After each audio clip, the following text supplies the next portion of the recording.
Hello and welcome to the President's Podcast right here on the record with the Ohio Senate. The views the news excludes. I'm John Fortney, the Director of Communication with the Majority Caucus in the Ohio Senate. That's the Republican Caucus. Great to have back on the program Senator Jane Timken from Canton, Ohio. Thanks for your time today. Thank you. Thank you for having me. Well, what do you think about the budget overall? You know, that's the big newsmaker right now. Of course, it passed both chambers, and then we'll get to what the governor vetoed here in a moment. But overall, what were your thoughts about the budget? I think it was a transformational budget, obviously, with the flat tax. I think that's going to really put Ohio in a very strong position to be a leader in the Midwest. And that is something that has always been a goal for me. I think both houses did an incredible job about being thoughtful and careful about what we were spending taxpayer dollars on. And then, budget is also policy and where we prioritize where we think Ohio should go next. And so I was proud to vote yes on the budget. One major policy piece that we covered as part of a major news conference that you attended with the governor was the effort by you with Senate Bill 158 to ban the use of cell phones during the instructional day, and that is now law as part of the budget. How important was that for you? It was very important. My big motivator was looking at the mental health and the educational attainment of our children in our schools. I'm sure you're familiar with The Anxious Generation, Jonathan Haidt. If you haven't read the book, I highly recommend it, especially if you are a parent of middle school children. The devastating effects of the social media apps on these cell phones has a real detrimental effects on children, especially young girls. The self-harm, the depression and anxiety has skyrocketed since the use of these cell phones. We're also seeing, as I have said previously, children are getting notifications almost every 5 minutes. And so there's a constant interruption to the learning environment, constantly looking at their phones, seeing if they've been tagged in on Instagram, seeing what the next TikTok is. And I don't know how that's conducive to a good learning environment. We have seen that those schools that have banned the cell phones, there's a lot more social interaction and academic improvement.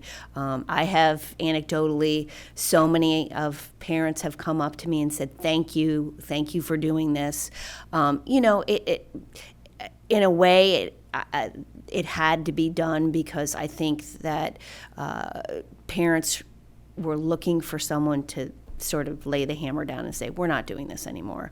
And I'm sure some students will be unhappy, but they can get their cell phone at the end of the day. And I do want to point out that we did listen to folks as we were crafting this legislation to make sure that students who need their phones for health reasons, for example, glucose monitoring, they are allowed to have their phones. We also listened to parents' concerns about emergency situations. Every school will have to adopt a policy on cell phone use during an emergency.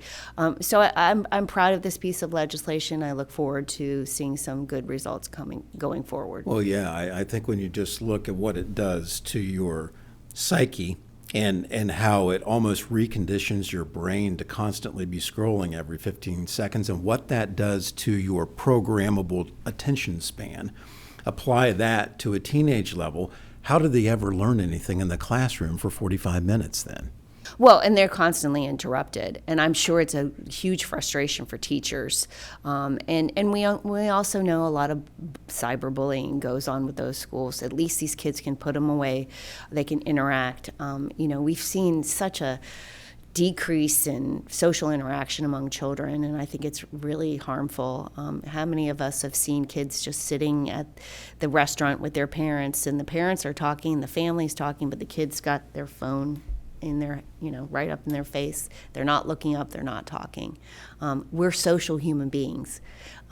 We need to talk to each other, and we need to interact and see each other smile and laugh and enjoy each other's company. See that with couples, too, at the restaurant. I'm like, I thought you were out to dinner. I guess you're out to dinner to look at your phones and not talk. Anyway, back to some of the financial impacts of the budget. You know, you hear the Democrats and the left always complaining about reducing the tax burden or cutting income taxes, but that has really had the opposite effect. It's actually grown tax revenues because the latest numbers that came in, again, we end with a surplus. I mean, do you believe that when you reduce the, the financial or economic burden of taxes on individuals, on companies, it actually allows the economy to grow and thereby allows the state budget to grow without raising taxes on the population? Absolutely. And we've seen this happen. Not only is it proof in the state budget, as we've seen the reduction in income tax rates in the state, we've seen revenue grow in large part. And I believe that people, taxpayers, as individuals, should have more of a say on how they spend their own money. This is money that they've earned. What's happened over the years, and especially my hope with this 2.75 flat tax, is there's going to be more money for investment. In fact, the other day, a friend of mine who is he runs a national construction company based here in Canton, Ohio. He came up to me and gave me a big hug, and he said, "Thank you for the tax cut. We're going to be able to do so much more." And for example, when federally, when they passed the Tax Cuts and Jobs Act in 2017, we saw unprecedented growth in this country before the pandemic. And so the proof is there. I went around the state of Ohio, and so many businesses and so many individuals were saying, we're going to take that money, we're going to expand our warehouse, we're going to hire more people.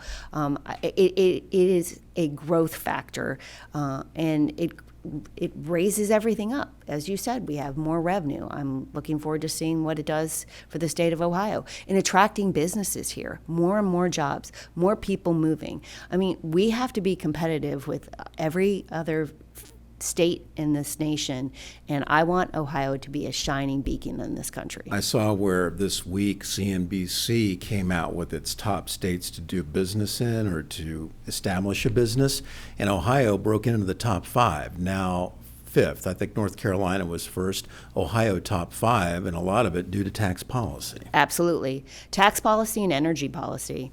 As you know, we passed, I would say, a transformational energy bill this past spring, and I really think that's going to add to bringing more and more business and investment in this state. Yeah, Senate Bill 2, when Senator Chavez was talking that if you took West Virginia, Ohio, and Pennsylvania and put them all together, they would be the 3rd largest energy producer in the world. Correct.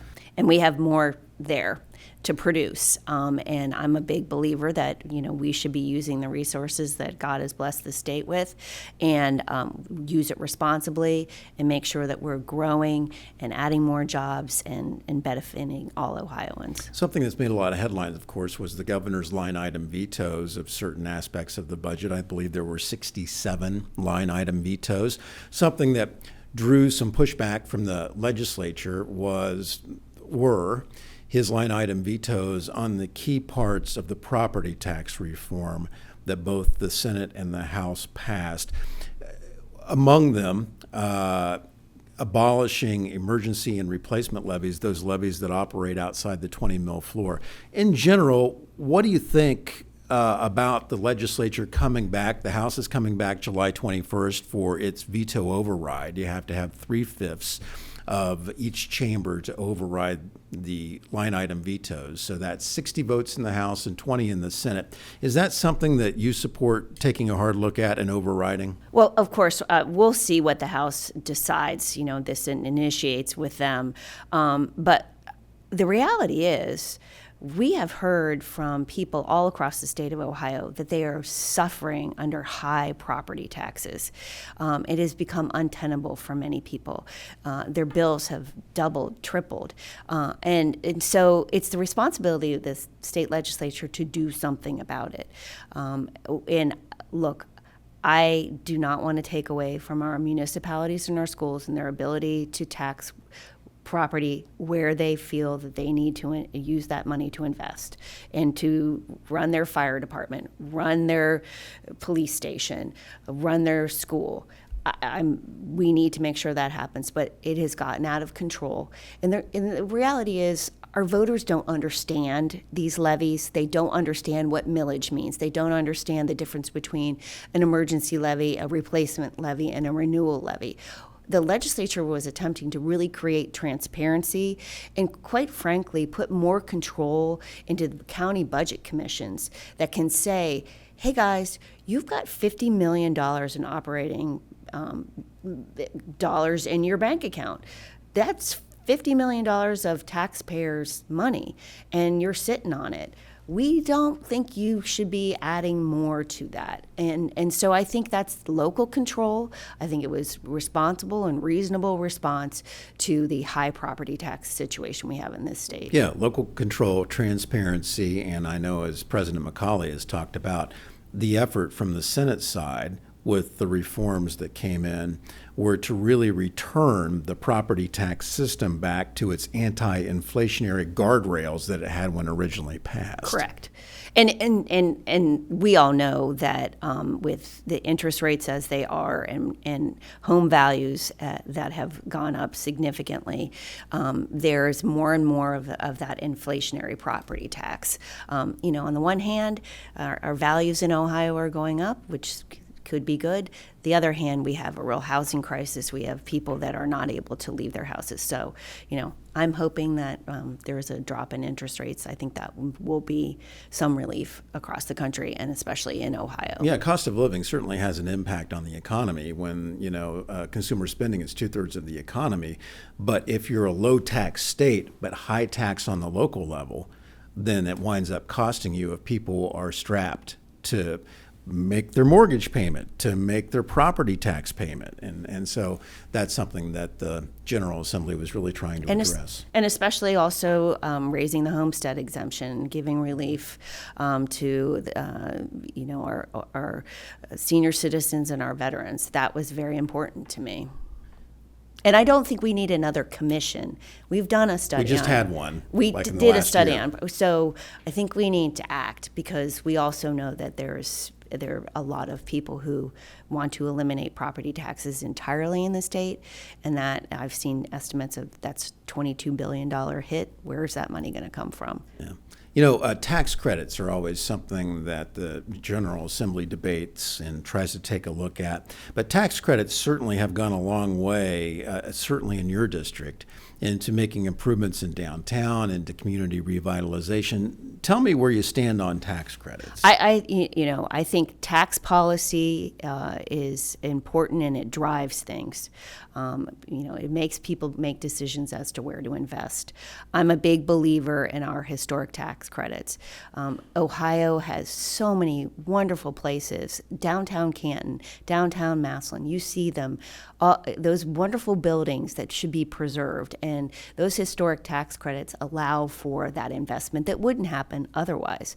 Opportunity zones, where people can go in, along with the federal opportunity zones, go into areas that have been neglected for so long and drive economic development, which means cleaner, nicer, better places and more workspace for people, and they can open up a business and they can have a boutique. Then you talk about the transformational mixed-use development. That drives so much in terms of improving an area of a city that may just sit there empty. Brownfields. Brownfields as well. We've got a lot of empty industrial areas across the state. If someone can go in and buy an abandoned factory and turn it into condos, why not? I mean, they're beautiful buildings. I happen to like the old red brick buildings that are all up across the state of Ohio. My friend Steve Kuhn is doing a great job all over Ohio, and he's doing it right here in downtown Canton, and we've seen great transformation.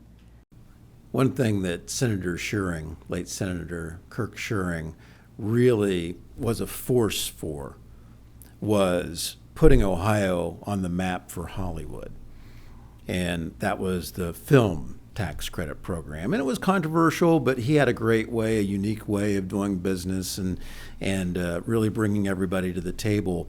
What do you think about the film tax credit in Ohio, and how, and maybe a recent example of what you just watched? Sure. Well, Senator Patton and I co-sponsored the film and theater tax credit, which is now part of the budget. And last night I got the chance to go and see the premiere of Superman.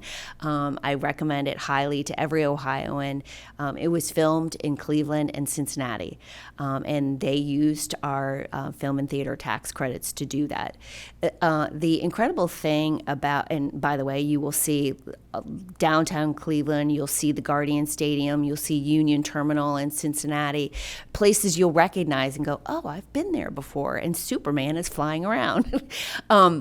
But it brings, for every dollar in tax credit, we have $3 back in these film and tax, thousands of nights of hotel rooms in downtown Cleveland, thousands of people working. And you also, the ancillary businesses that come in when they're filming, makeup, food, catering, all the construction workers that they use to build the sets. It's an incredible economic driver. It's a great way to highlight Ohio. And I don't want to lose out to Texas or Georgia or Pennsylvania. We should be filming in Ohio because think about it. We have the beaches in Ashtabula that look like the beaches of Normandy.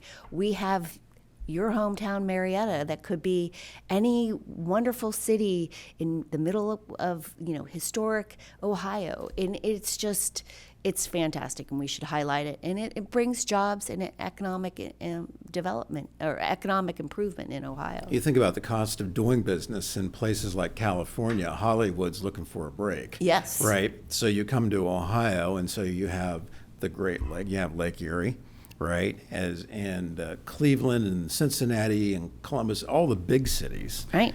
And all the different options of old buildings and the historic look that Hollywood is looking for, right down to rural America, from the flatlands over in western Ohio to rolling hills on the eastern third, from Ashtabula, and wine country all the way down to the Ohio River in southeast Ohio. So there really is a marketable place for Ohio. Yeah. For that Hollywood tax credit, for that film tax credit. Speaking of Cleveland, it was a highly controversial part of the budget, and that was the Sports and Cultural Fund. That was the Brook Park Economic Development Project. Everybody called it the Cleveland Browns Project. Where do you stand on that? Because certainly, let's face it, pro sports, big business, major economic development opportunities. Yeah, absolutely. Look, here in Ohio, we have a lot of professional sports teams.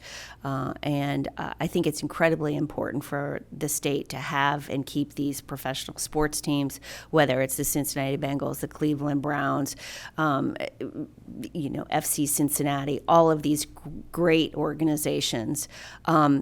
Look, I think it's important as a state to say we want you, we need you, we believe in these sports teams. I mean, we have passionate fans here in the state. And I think that the way we did this, instead of issuing $600 million in bonds, which would have ended up costing the state, I think the way we did it by using the unclaimed funds, by the way, I think it's almost $4 billion in unclaimed funds, just sitting there, not doing anything to drive anything in the state.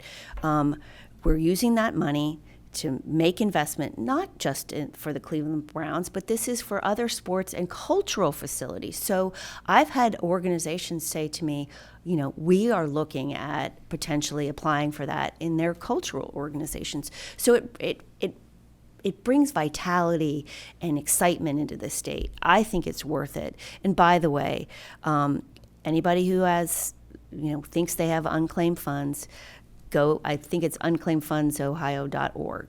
I'm not sure about that, but you'll correct me. Go and make your claim. That money will be there. No one is going to be harmed. They're going to get their money if they have a legitimate unclaimed fund. And so I know that there's lawsuits about this. I'm not sure they're going to be successful because I'm not sure anybody's going to have a case to bring, because can still make and by the way, moving forward, you can still make a claim on unclaimed funds for another decade, and the money that was set aside from funds that had been sitting there for 10 years or more often. So it really it protects the taxpayers' money, which is general revenue money, from actually having to back bonds. And then there's that every 4 years, a true-up, as Senator Serino would call it, or an evaluation of, are we meeting what tax revenue that we thought would be generated off of this project over every 4 years for 16 years. Mm-hmm. So there are checks and balances. It's not just a giveaway. It's not a grant giveaway. No, and by the way, the Cleveland Browns are obligated to pay us back on a certain percentage of the income earned from that Brook Park project. So we're gonna make out just great in the state of Ohio. Yeah, I mean, I remember the fight that happened when I was working in news, and the Browns wanted to move out of Ohio altogether. So clearly, not only for the fans and the followers and you're passionate about your favorite team, but it would have been a huge economic development loss as well. Absolutely. Speaking of economic development, when you increase jobs, you have to have a place for those workers to live. That was something that you were really working toward. Tell me a little bit more about it. Was a revolving loan fund of $100 million that was part of the budget, I think. Correct. And there was a variety of things that were done, increasing the Welcome Home Ohio program, allowing more access to those funds, and there was an ability in rural areas where there is a need for housing as well. Oftentimes there's no water, or there's no electricity, there's no infrastructure. So there's now, since this past budget, there's going to be investment in those rural areas. In my county alone, there's a need for 13,000, as we say, doors. 13,000 doors. And my colleague, Senator Reynolds, says, every job needs a home. And if we're going to increase jobs here in Ohio, we're going to have a place for people to live. And I think it's incredibly important that we make those investments and increase the ability for more housing in the state. I think there's a lot we still need to do. Working here in our Stark Economic Development Board, they're going around to all of our municipalities and saying, when's the last time you updated your zoning codes? Is your zoning friendly to builders? Are you encouraging new build? Because we really, as I said, we need 13,000 new doors here in Stark County. And so if it's one county, think about the need across the state of Ohio. We really need some new houses. And I've worked with Habitat for Humanity. There's an organization called Canton for All People. They're going in and buying houses, renovating houses, and building. They're actually building houses. There's a lot to see and do in Stark County, as we were talking about the Sports and Cultural Fund. I mean, the impact of pro sports alone in Ohio, but the Hall of Fame, the Pro Football Hall of Fame here in Canton, the Hall of Fame game. I mean, that's something that is a niche, that is a headline that the rest of the country would love to have. Absolutely. And it brings people from all across the country and all across the world to Canton, Ohio. It is an incredible time here in Stark County. I'm always proud of how the volunteers and the people that are so dedicated to the Hall of Fame, and how much effort they put into the parade and the festivals and everything that goes into it, and the pride that we have in Ohio. And just seeing all of those Hall of Famers come back, it's really incredible. You can't believe you're 10 feet from Peyton Manning. I'm telling you, it's a great event. Come to Stark County, come to Canton, Ohio for the Pro Football Hall of Fame. Yeah, one tank trip, summer vacation with the kids. It's a short drive to Canton, Ohio. So much to see, not only the Pro Football Hall of Fame, but also that wonderful arts district downtown as well. Senator Jane Timken, thanks so much for your time. We appreciate it. Thank you. Thanks for tuning in, and we'll see you soon.